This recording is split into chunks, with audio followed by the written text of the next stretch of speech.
There are so many benefits to Obamacare, but there are four main reasons all of us will experience health care. Number one is through your jobs. About one-half of Americans get insurance through their jobs. Not a whole lot will change for the employees. There are some advantages on how much you have to pay out of pocket and through the preventive care, which is the measures taken to prevent diseases. The government will require companies with 50 or more full-time employees to be covered with insurance or face a penalty. That leads to more workers finding themselves covered by insurance. Smaller companies will not face this penalty, although they will be encouraged to buy insurance. The government has set up special marketplaces for smaller companies to buy insurance. The insurance companies cannot inflate prices if some employees have pre-existing medical conditions or are sick.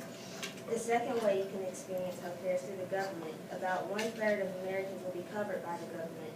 Not much will change for seniors on Medicare, but Medicaid is expanding to cover more of us, especially poor adults who can't afford it, which is a single-family income of $15,856 or less.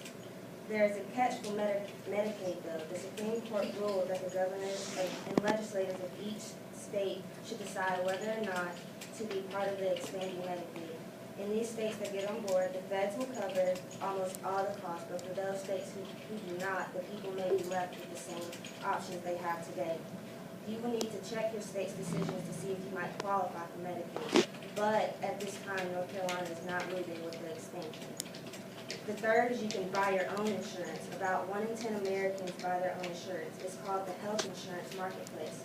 You will be able to pick out how much coverage you want, and you will be able to pay for it from a cheaper, high-deductible bronze plans or to more expensive platinum plans.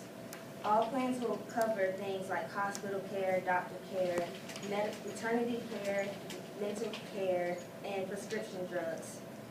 All governors are not on board to set up these marketplaces, but the federal government will open their own marketplaces in those states who do not. The big advantage is that the federal government will provide most people with tax credit to make insurance more affordable. The marketplace will have to operate fairly under strict rules, like you have to offer everybody insurance, even if they are sick. Men and women will have to pay the same income, same price.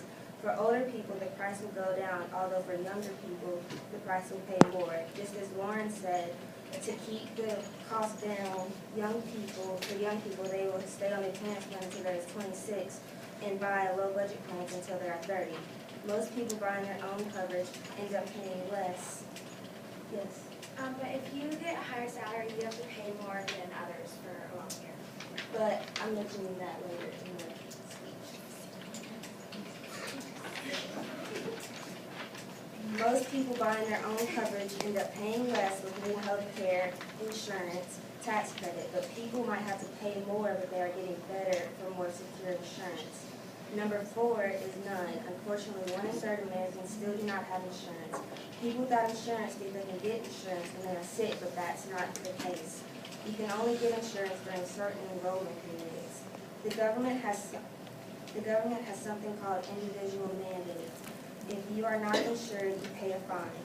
If you cannot afford to buy your own insurance or get insurance anywhere else, the government will waive the mandate penalty, and a lot more people will be getting more coverage.